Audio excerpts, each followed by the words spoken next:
Isang kakilakilabot na sign sa langit.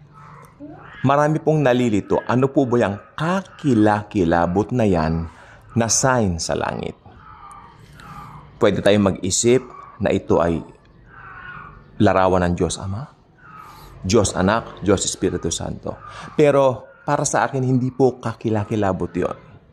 Okay? Kaya nga po hindi pinayagan ng Diyos na mag-iwan siya ng litrato niya dito. Dahil tiyak, no? Dahil magkakaroon tayo ng misconception kung sino po siya. Pero pwede namang i-allow ang mga pictures pag gumagamit tayo ng mga Bible stories.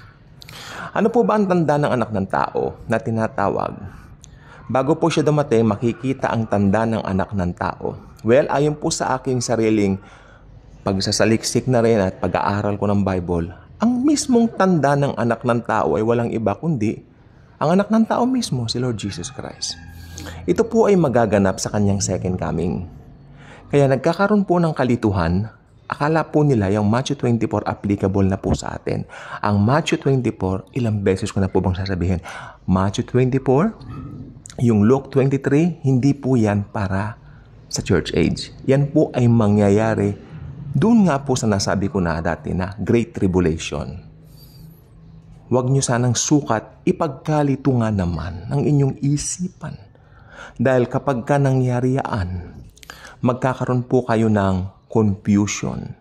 Hindi na po kayo makakapag-rightly divide ng word of truth. Sapagkat pag nagbasa ka ng Bible, malilito ka, ano ba ang para sa ating mga Hentil at ano ba ang para sa mga Hudyo lang? Okay? Ang Biblia po ay love letters ni Jesus sa atin. From Genesis to Revelation. Don't get me wrong. Naniniwala po ako dyan. Pero meron kasi siyang mga context na tinatawag. At meron siyang mga tinatawag na mga panapanahon ng pagka-reveal. Okay? Meron siyang kanya-kanyang pinatutungkulan. Kung sino ba ang kinakausap niya, kung sino po ba ang mga recipients nung particular na covenants na yon. Kaya meron pong mga testaments na tinatawag. Napanood niyo na po ba yung testament? The Testament sa Netflix, yung kay Moses. Napanood ka pa po at balak kong ulitin. Alam niyo po ba ang ganda? Ang ganda ng pelikula. Documentary siya pero ang ganda. So uulitin ko po. Busy ako ngayon. So kasi napanood ko nung mahal na araw. Kung hindi ako nagkakamali, Huwebes Santo. Sabi ko, silipin ko nga. So, sabi ko, sige, susubukan ko. So, tinignan ko lang. Hindi na ako nakaalis sa upuan ko. Ang ganda niya. I think kung hindi ako nagkakamali, meron itong 3 parts, no? Bawat parts 1 hour. So, 3 oras siya. Maganda po siya, sasabihin ko po sa inyo. Doon makikita po ninyo yung kaibahan ng Old Testament sa New Testament. Kaya meron testament ang Diyos, pakikipagtipan ng Diyos, pakikipagniig ang Diyos sa kanyang piniling bayang pangako o lupang pangako, ayan na yung bansang Israel. Hindi po natin yan tinututulan. Ngayon, meron din siyang dealings. Ayan na.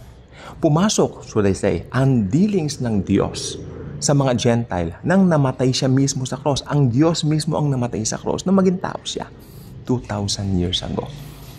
Okay? So ako naniniwala po ko may 3 persona sa iisang Diyos. Diyos Ama, Diyos Anak, at ang Diyos Espiritu Santo. Okay? So ayan po ay hindi niyo sukat nga naman ipagkalito sapagkat tulad po niyan, meron pong mga na-reveal, no? Ang Diyos Ama, God the Father, na-reveal siya nung Old Testament sa pamamagitan ng pangalang Yahweh o Jehovah. Tapos, si Jehovah, na-reveal siya sa New Testament sa pamamagitan ng kanyang anak na si Lord Jesus Christ. Okay, at ngayon, ito po ang good news. Nung bumalik na si Lord Jesus Christ sa kanyang dating pwesto sa langit bilang Diyos, bumaba naman ang God the Holy Spirit. So, ang Trinity, iba't ibang dimension ng panahon, kumilos. So, makikita niyo maski doon sa tinatawag na work of salvation, yan po ay kanila pong trinabahong 3. Amen? Amen. So, ayan po ang gusto kong sabihin sa inyo. Ang tanda mismo na makikita ng mga tao doon makinig pong mabuti, sa Great Tribulation ay ang Panginoong Hesukristo, the Lord Jesus Himself.